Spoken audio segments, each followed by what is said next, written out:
तुलसी विवाह की कथा एक अद्भुत प्रेम और त्याग की कहानी है जो भक्ति के अनमोल गुणों को दर्शाती है।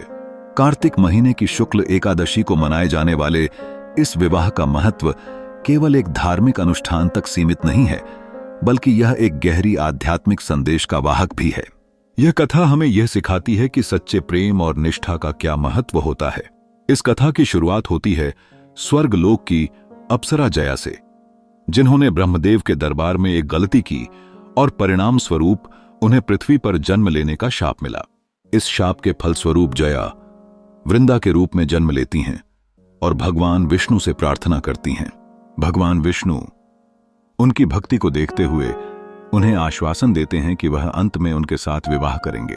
वृंदा का विवाह असुर राजा जालंधर से होता है और उनकी पतिव्रत धर्म की शक्ति से जालंधर की जीत सुनिश्चित होती है। जालंधर की शक्ति का रहस्य वृंदा की पवित्रता में निहित था। देवताओं को जब जालंधर पराजित करने में कठिनाई होती है, तब वे भगवान विष्णु की शरण में जाते हैं। भगवान विष्णु जालंधर का रूप धारण करके वृंदा के सामने प्रदर्शित होते हैं।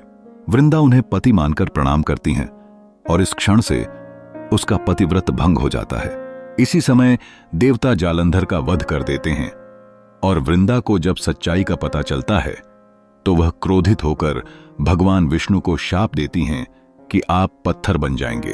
भगवान विष्णु ने इसका स्वीकार किया और शालिग्राम के रूप में प्रकट हुए।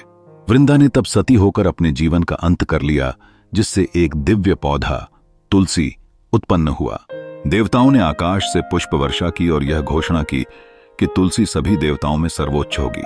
तब से कार्तिक शुक्ल एकादशी को तुलसी और शालिग्राम का विवाह मनाया जाता है। इस दिन भक्त अपने घरों में तुलसी विवाह करते हैं और तुलसी माता को दुल्हन की तरह सजाया जाता है। तुलसी विवाह से जुद्दी यह कथा न केवल धार्मिक मात्र है, बल्कि यह भक्ति, प्रेम और निष्ठा का प्रतीक भी है। यह हमें सिखाती है कि सच्ची भक्ति कभी बेकार नहीं जाती है। जो तुलसी की पूजा करता है उसके जीवन में सुख, समृद्धि और शांति बनी रहती है। इसलिए इस पवित्र दिन पर सभी को तुलसी विवाह की शुभकामनाएं।